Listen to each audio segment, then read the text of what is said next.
Hi, I'm Linda, and this is No Frills ASMR. Looky what I found. Oops. This is a Dungeons and Dragons yearbook 2024. And I don't really know what this is, if I'm honest. I'll tell you my Dungeons and Dragons thing, but what I saw on here was this page, which is a history of D&D, a timeline. And I thought that's kind of fun to look at. So my only real connection to D&D at this point in my life is my son has a group he meets with once a week, which is pretty good. He found a group who they just continuously meet year after year. And they have D&D night. And so that's kind of my only real connection at this point in my life. But when I was a kid in Michigan, my best neighbor friend, Maureen, her older brother was into D&D. And at that time, it was kind of hard to find a group, to come play with you. And, a reliable group. So he, knowing that we were younger than him and we're like, young kids do whatever their older siblings want. So he would always have us play D&D. And back then, and I don't know what it's like now, but he was the dungeon master and he had a huge book and then the big die that has like multiple sides on it. This is just what I remember from it. And the best fun part was picking your character. And I feel like I was always like I want to say an elf, but I feel like it was like a girl elf who was pretty. I don't remember. And then he wouldn't let both Maureen and I be the pretty ones. So like sometimes I'd be like a orc or whatever. I don't remember. And so each character has special powers. This is just what I remember from when I was 8 years old. And you roll the dice to know like what your next move was, and then you'd have to battle and you'd roll the dice to see. So it's like that's how the game was played as I recall, which could be completely incorrect, especially because I'm sure it's changed so much over time. But part of what got me going on this was a couple days ago, or more recent, I don't know, I posted a video with the most challenged books from 2024 at the public library. And there's some controversy in the comments if you're curious about that. But I don't feel like, I got kind of bored of the whole thing, to be honest. Because my whole point is, I don't like banning and censorship and stuff. And I think part of that goes back to the 1980s.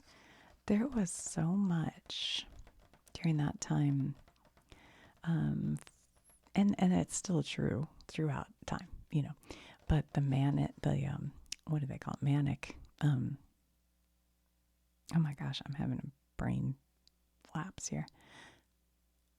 I can't think of the word, but there was like a feeling that Dungeons and Dragons was going to lead to kids going crazy, like honestly, like insanity in children and young adults. And it was because, and believe me, there were not images like the one on the cover. This is way more spooky than anything that used to be in the books. But there was a feeling that it was a cult, that it was devil worship.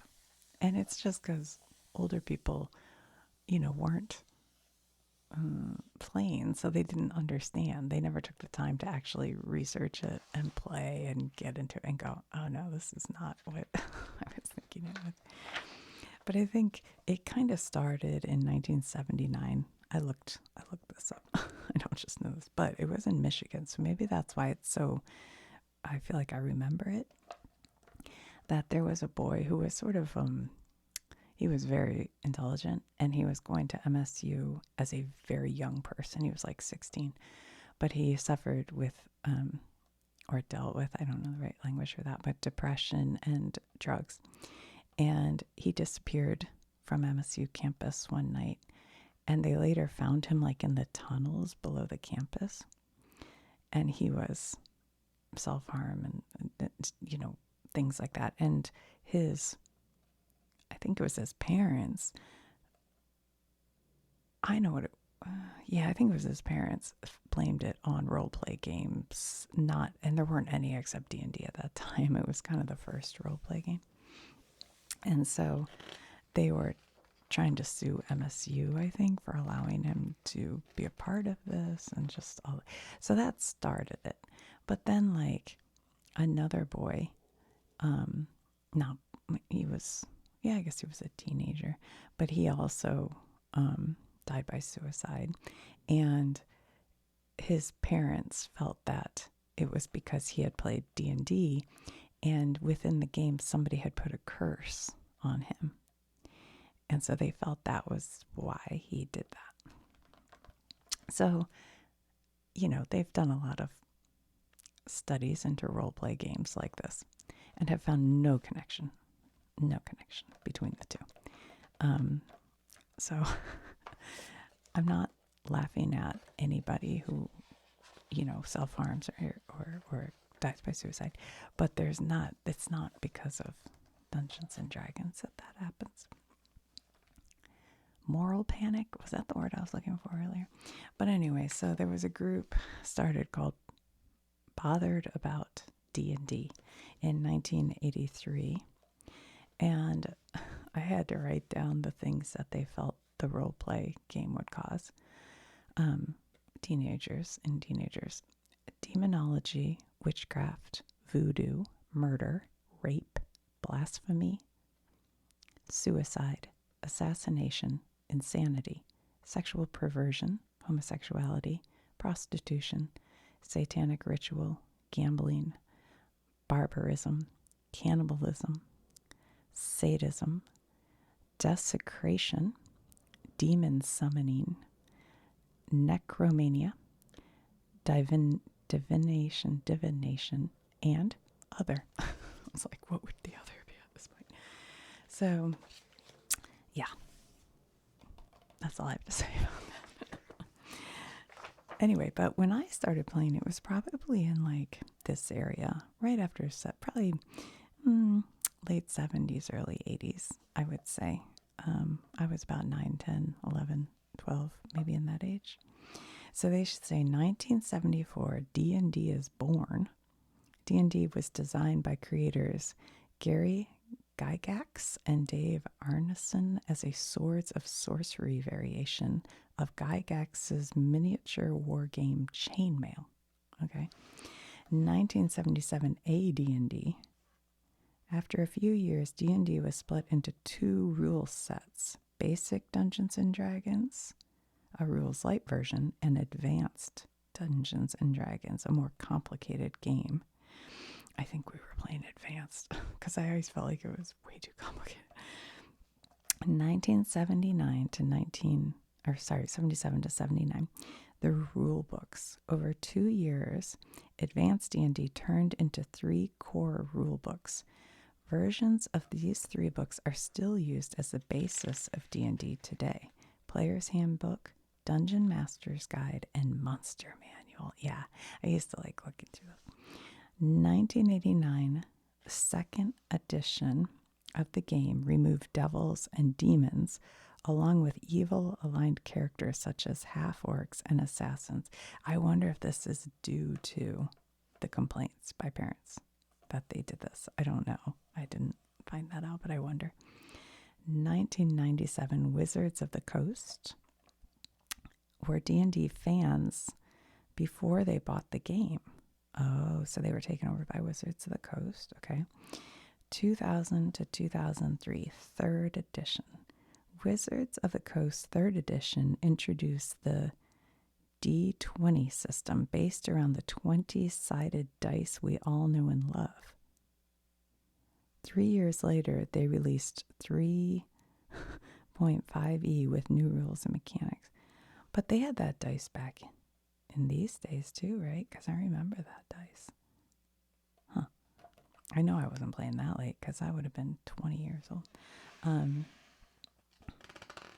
2008 4th edition. After the success of 3.5e, I don't know, there's probably a way to say it. The 4th edition of D&D offered a more streamlined gameplay experience. 2014, the current system of D&D launched on the 40th anniversary of the first edition. 2015, the popularity of the actual play podcast, like Critical Role, led to a huge boom in fans of the game and remains a core part of D&D community today.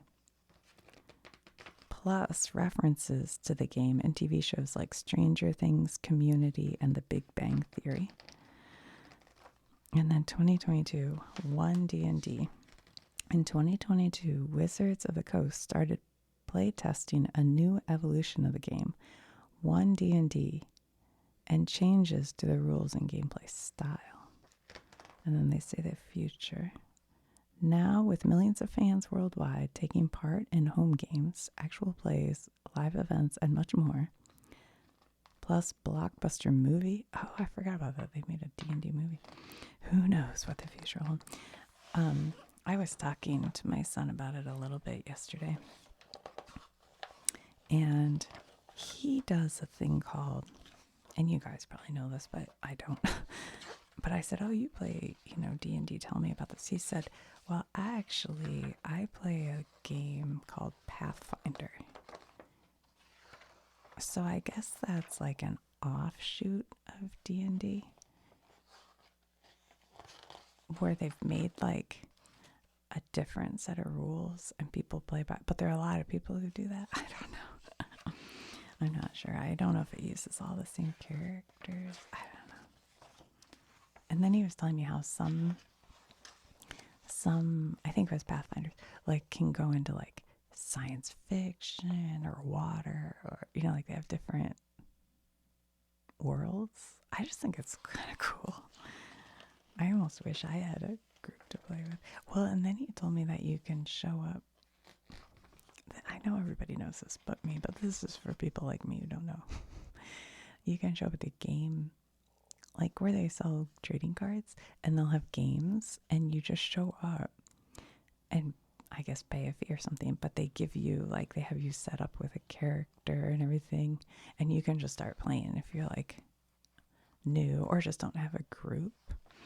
He was also saying, like, one of the hardest parts sometimes about playing is getting a group, who's willing to meet every week. And so here's a sorcerer, a warlock, a wizard, and a druid. Let me see if I see. I wish they had the old characters. Meet the creators. Is she a creator? RP Geeks is a podcast hosted by 4 science journalists. That's cool. RP Geeks. Oh, you're there. The undead. Ooh, see, back in the days when I played, I don't think there was anything scary like this.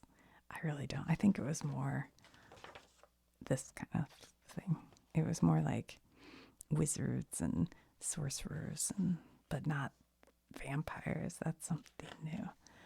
Straddling the boundary between living and dead, these spooky foes are a staple of the D&D world. I don't think they were back then. Whether you're a low-level party facing down your first ghoul, or a group of experienced adventurers battling Vecna and a Sirirak, the undead always makes for a terrifying encounter. Yeah, I think so. Oh my God. She's really scary. She's a vampire. Okay, anthologies. I'm not sure what the gist of this book is exactly. Well, I guess I should start at the beginning. So there's the history. gameplay guide, character creation. Yeah. Okay. What are the kind? See, this is what I remember. Oh, okay. It's actually coming back to me from when I was 10 years old, which is like 45 years ago. But I think you go through each thing like strength, dexterity, constitution. I know this is probably wrong. I'm just saying what I remember. And you'd have a dice and you'd roll the dice, and then that would get you the number you'd put there. So every game could be different. It's not like your character has these things until you roll. That's how I recall. It could be wrong. And then you roll to get like your special power, maybe. Before you can start playing, you need to get your character ready. The guide will help you navigate your way around a character sheet and get your new best friend ready to go. This one's name is Mimosa Tea Leaf. That's so cute. Player name, it's you. Class, the most important choice. This will determine most your skills and abilities. I think they're all women. Background, because there used to only be one female character, and she was I want to say an elf, but that doesn't quite sound right, but maybe she was an elf. And this, I feel like this was all around the time that the movie The Dark Crystal came out, and I loved The Dark Crystal with the Gelflings and remember what was their name? Agra, and she could pull her eyeball out. I'm sure that movie's not as good as I remember, but oh my god, the Skeksis and I can't remember the other, and they'd all go, oh my god, I love that movie. Background, this gives you additional proficiencies and skills to add some role-playing. Race, this can give stat bonuses as well as other lineage-specific abilities. Alignment, good or evil, lawful or chaotic. This helps shape how you're going to roleplay your character. Lawful good, lawful neutral, lawful evil. I don't remember that. That's kind of fun. Inspiration. DMs can hand out inspiration for good role-playing or smart in-game choices. Proficiency bonus. Add this to any skill check you're proficient in. Passive perception. Your perception modifier +10. This is how much you can notice about your surroundings. Oh, that's kind of interesting. It's so in-depth. Like, look at how many things. Armor class, initiative, speed, features and traits, equipment, flaws, because you have to have flaws, bonds, ideals, personality traits. Yeah. What is this? Is this something we can do? You've successfully traversed a dangerous dungeon and found your way to the hidden tomb at its center, gaining a lot of loot for your trouble, except you forgot to keep track of the route, and now you're stuck. Starting from the hoard of gold below, find your way out of the maze, avoiding all the traps and pitfalls along the way. Where's the hoard of gold? Is that it? I bet this would take me all day. I'm going this way. I can't hit that thing, burp. Let's go. No. Oh my gosh. This is going to be harder than it looks. Where are we trying to get to?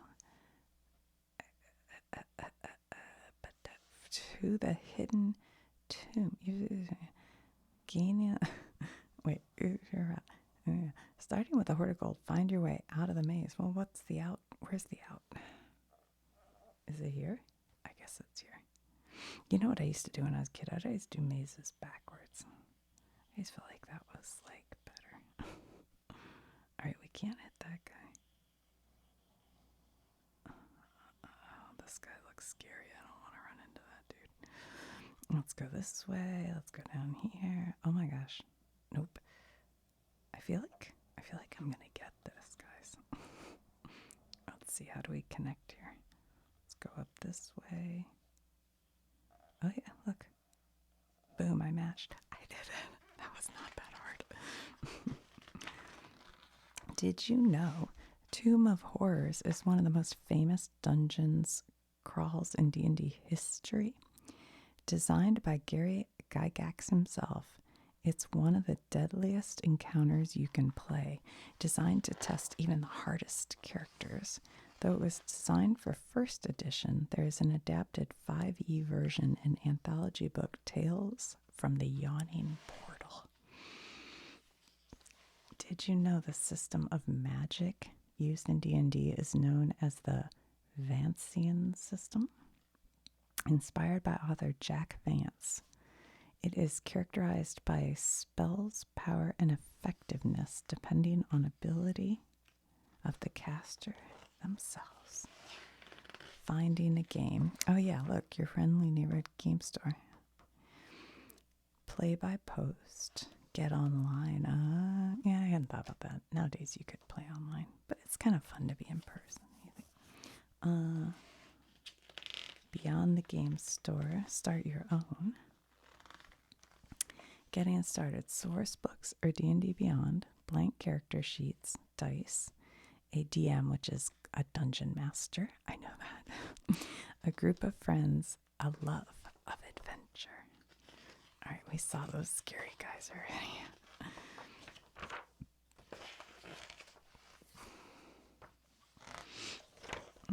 Anthologies.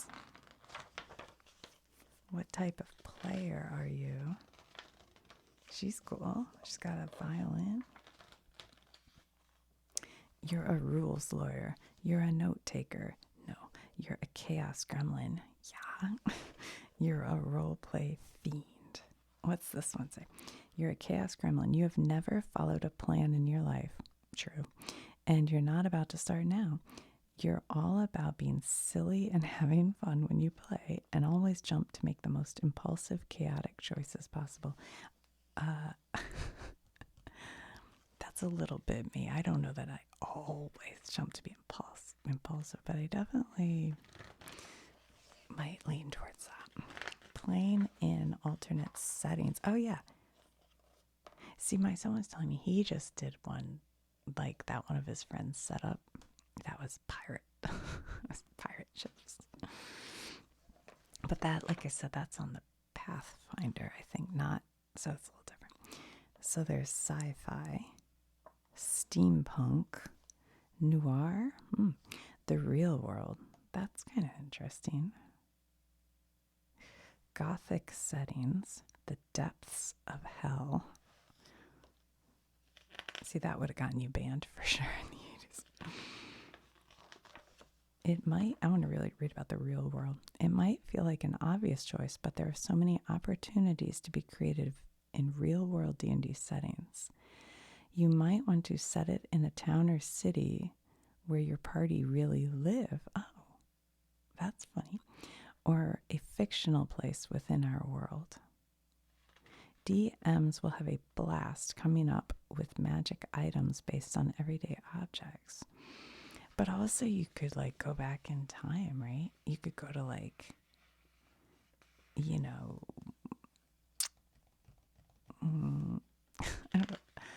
I don't know, like the Middle Ages or something. That could be fun. Although I guess that's sort of what it is. I don't know. I don't know what to say. All right, bestiary. Illithids. Illithids? I don't know what that word. Oh. Bestiary. Oh my gosh, this is so funny. This other ASMR Sphere, who I've brought up before, she's awesome. She was looking at a book, and it was Bestiary of, I forget. I do know. It's the movie with David Bowie. Anyway, and she was saying she didn't know if it was bestiary or bestiary. And I just said bestiary, but now that I look at it, it's spelled bestiary. I don't know what the answer is. I don't know. Mind flayers. Elder brains. What? Oh my god. Intellect devourer. Look at this. It's a brain with feet.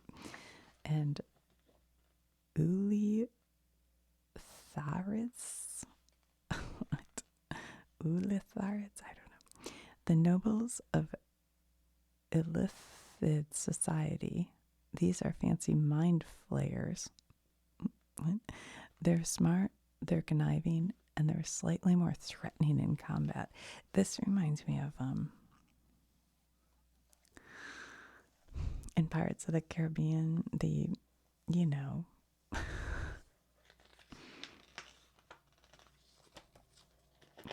whatever. Sorry, guys, I have some brain slow sometimes. It'll come to me. I never really watched. I only saw the very first Pirates of the Caribbean. The second one I started watching, I fell asleep. So, conventions, PAX, Dragon Con, Gen Con, Gary Con. What are they all wearing, like Hawaiian shirts? That's funny. The deck of many things. Feared and adored in equal measure by players and dungeon masters alike. The deck of many things is one of the most infamous magic items, and for good reason. Adding it to a game can create untold chaos and send characters in unpredictable new directions. It can also lead to some of the tensest, funniest, and most exciting encounters of the campaign. Okay, that's fun. Warning to dungeon masters: only introduce this deck into your game if you're open to the possibility that your whole plot will get derailed. Oh my gosh. I wish I knew the maps, because I love when people like show you around a map and tell you about all the different places. That's for some reason like such a thing I love. But I don't know anything about it. But it says the Demon Waste is here.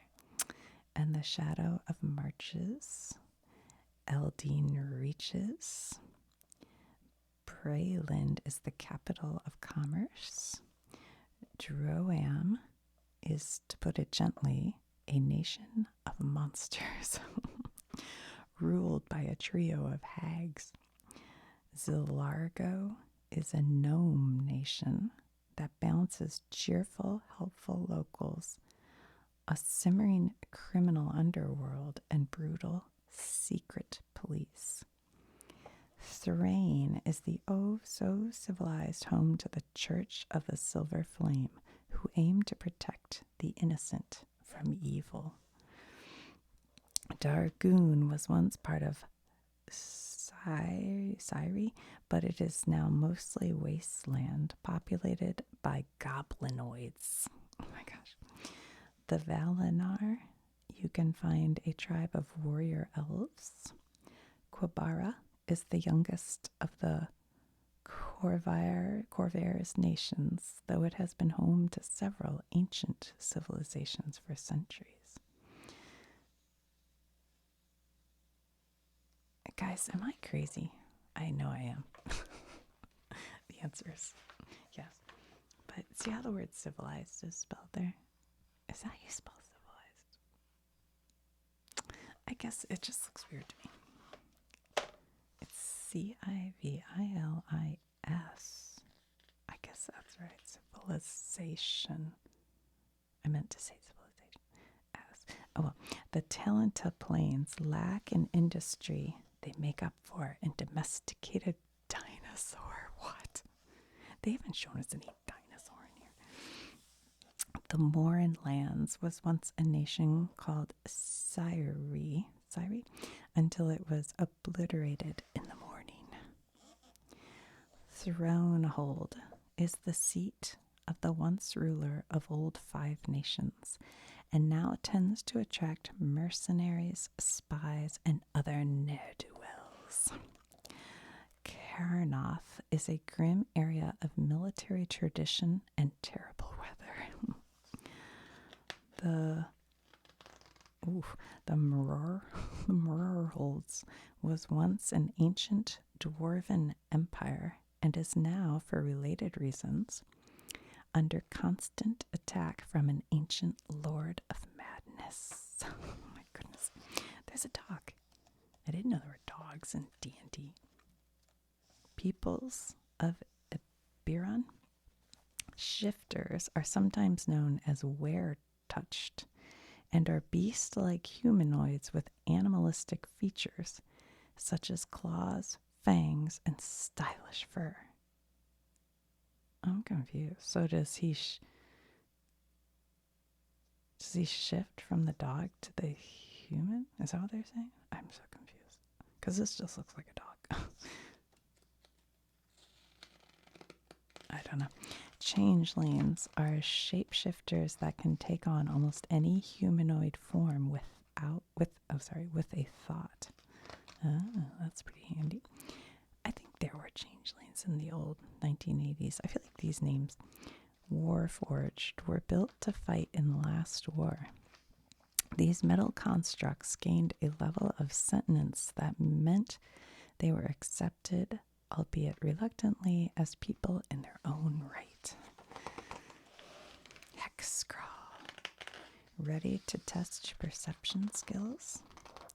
Scour this word search and see how many of these weird and wonderful spells and abilities you can pick out. All right, I'll just randomly look for dark vision.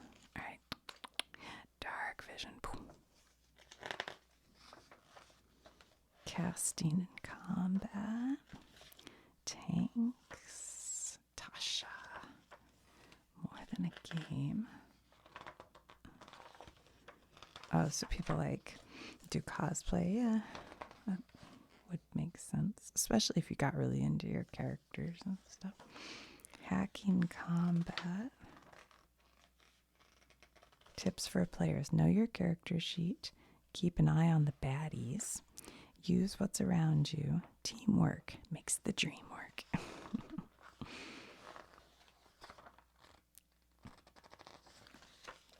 Groups and factions. Order of the Gauntlet. Sworduko, level 1. What is this? You cut this out? Oh, these are like suitable for framing or something.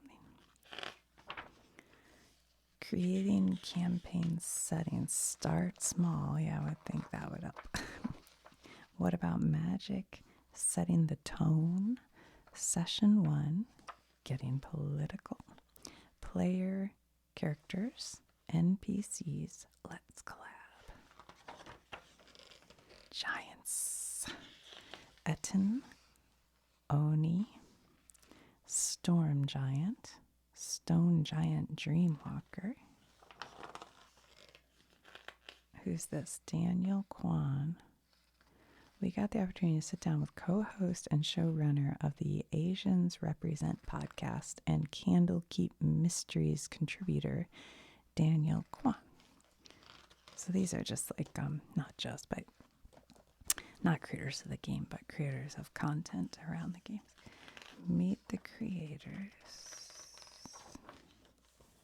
Magic items. Wand of Magic Missile. Ring of Spell Storing. Rod of Absorption. Oh, Robe of the Magi. That's so cool. If I were cosplaying, actually, I'd want to wear. Ooh, wait a minute. Hold on. I think I'd want. I'm torn between these. I like the blue color. I think I'd wear this if I were like going to like a role play. I'd wear this. Nature's Mantle. That kind of makes sense. This grants you incredible stealth when you're out and about in nature. It's like camouflage. Changing color and texture to keep you camouflaged. Rangers and druids can also use it as a spell casting focus. Yeah, I think I'd wear that with these boots, and I'd carry this cool book right here. Yeah, this is my old setup. Is this a necklace? Because that necklace might be with me too. What is this? Manual of Quickness in Action. This gives a classic stats boost, perfect for a rogue with aspirations. Reading it for 48 hours over a few days will increase your dexterity score and your maximum dexterity score by 2. Elven. I think that's what I used to be when I was a kid, an elven. Boots of elven kind. What do these boots do? Well, they make you sneaky. When you're wearing them, your footsteps will be completely silent, granting you advantage on all movement-based stealth checks. I like it, I like it, I like it. That's kind of cool. Cloak of protection. Cloak of many fashions. Can you like turn it inside out? The Sword Coast. Ooh. Why is it called the Sword Coast? Nobody knows for sure where the name Sword Coast comes from. Some say it's from the jagged rocks that jut up along the coastline, while others say it's named after the area's rough inhabitants. There's a warlock's crypt. There's a candle keep. Baldur's Gate. River Chionthar. I don't know. Dragon's Spear Castle. And Daggerford. And then the Sea of Swords. Wood of Sharp Teeth. Troll Bark Forest. The High Forest. Neverwinter Wood.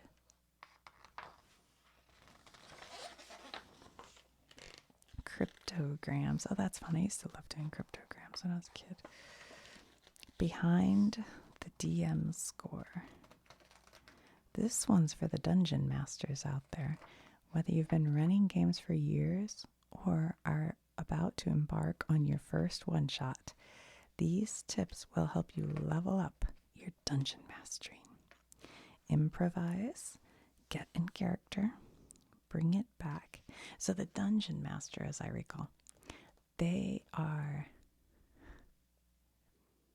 well, they say get in character, but I can't remember. I feel like they were like a referee, and like they would look everything up and help you, tell you, like read you as I recall, as you go through the book, they read you like different parts, and then it's like your next thing you have to do is go get a key or something. So then you have to maybe fight an orc to get through the door, and then you have to come up with the lock on the door to get through that door, and then, you know, so there are all these like things you have to do along your journey, and the dungeon master is in charge of like knowing what the map looks like, understanding where you need to be going, telling you what's going to happen. That's how I recall. I don't know.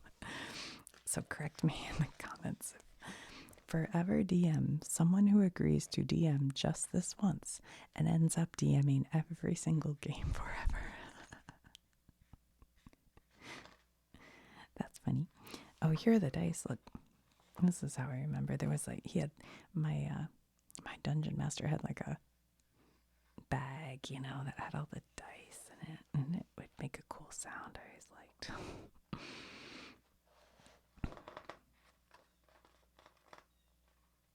Warning, if you give your NPC, I don't know what that stands for, but a funny name or voice, your players will love that character and you will have to play them forever.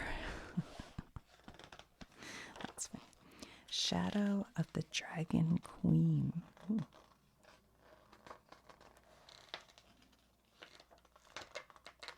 Huh. Page turners. As this yearbook was made, oh my gosh, I can't read this one. As this yearbook has made its way into your hands, then that tells us two things. Firstly, you love D&D, and secondly, you can read. This book's kind of funny. That's great news. Now, why not take a look at some of our other brilliant Dungeons and Dragons books on offer? So they have Honor Among Thieves, the Druids call, Dungeons and Dragons Behold, a search and find adventure. Oh, that's like a Where's Waldo or something. Dungeons and Dragons, The Road to Neverwinter. Well, that sure looks like Chris Pine. Is that something to do with the movie, maybe? I don't know. That definitely looks like Chris Pine, though. The Dungeon Club roll call. Heroes Feast. What? Wait a minute. We need this book. Heroes Feast, the official D&D cookbook. What? Hand pies? Yes, please. Everything soup. I'm gonna. What? Wait a minute. I gotta remind myself. Let's write this down. Heroes Feast. I'll look it up at the library. Maybe we'll look through it and try to make something. Who knew heroes was spelled heroes? Yeah, I guess so. Heroes Feast D&D cookbook. All right, I'll try to remember to look this up, and maybe we can look through it. That sounds kind of fun. I mean, those look yummy. You know what could be fun for my son's like birthday? I could do a whole like D&D feast, even though he is 26. But that doesn't mean we can't do something fun. That's funny.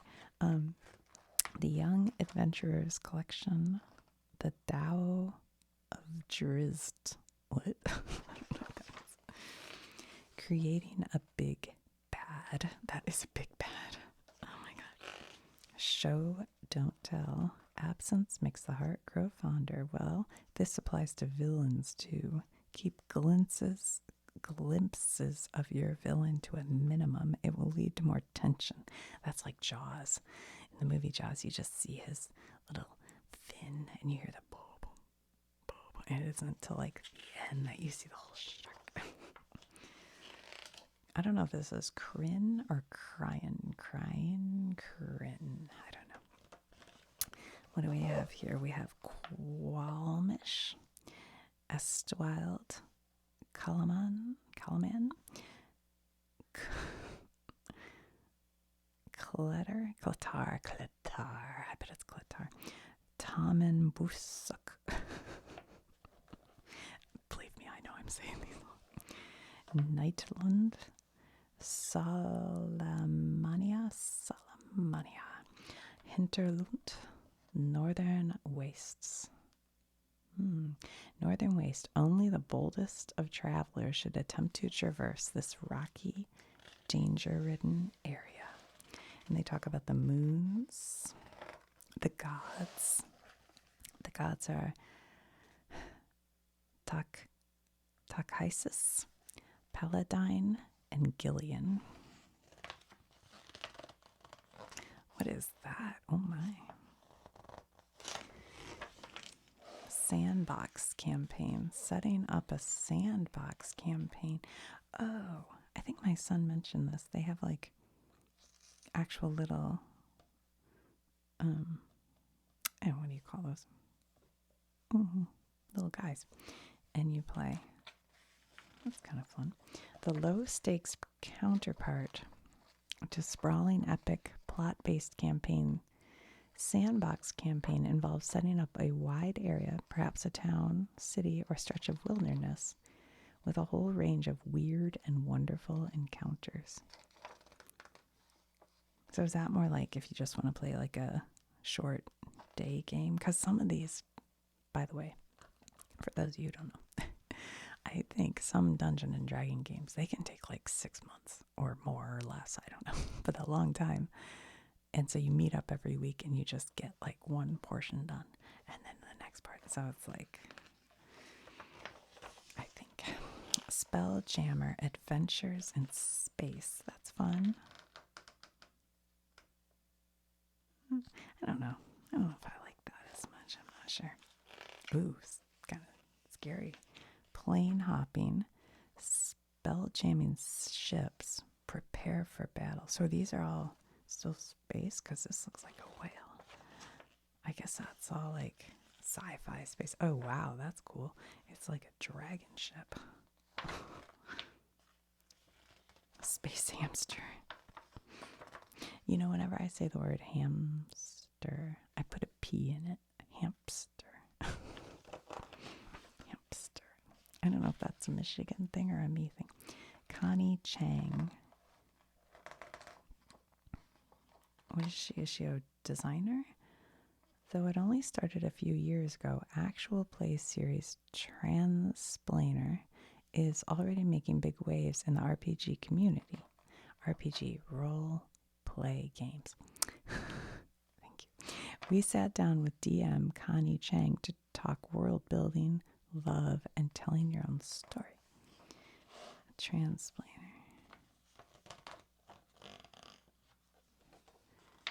Meet the creator. Ooh, this looks like a haunted house. Spooky. The Second Stranger. Utility. What is this? For the players who don't want to channel pure violence or lots of magic. So, yeah. But instead want a little bit of versatility in their character. These utility classes offer a range of different skills and peak opportunity for chaos. You have a bard, a rogue, a ranger, a cleric. These were characters. I remember there was like cleric, bard. Excuse me, I swallow so hard sometimes. I don't know why. The Raven Queen.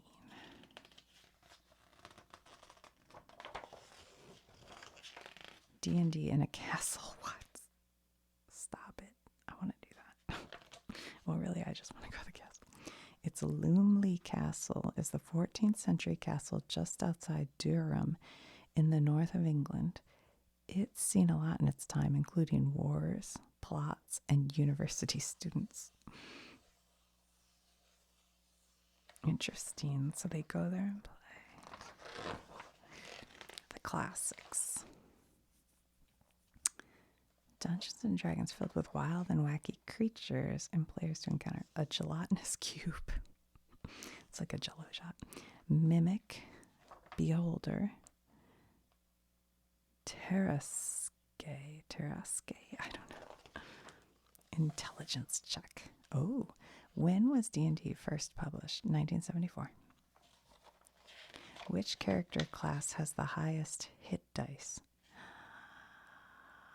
A barbarian, B fighter, C monk, D paladin. Fighter. Do they give us the answers?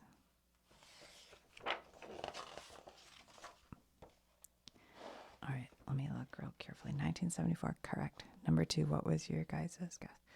Which character class has the highest hit dice? Barbarian, fighter, monk, or paladin? The answer is barbarian. If an attack roll is equal to the target's armor class, if an attack roll is equal to the target's armor class, okay, it hits, misses, should be re-rolled, causes the entire table to erupt into chaos. My guess would be if the attack is equal, I would say should be re-rolled. C. Let's do 2 in a row here. Which stat contributes to your hit point total? Which stat contributes to your hit point total? Strength, constitution, dexterity, any one of your choice. Hit point total. Constitution. So I'm saying C and then B for 12 and 13. 12 is A, hits. Now, boo. 13 is constitution. That was a wild guess, too.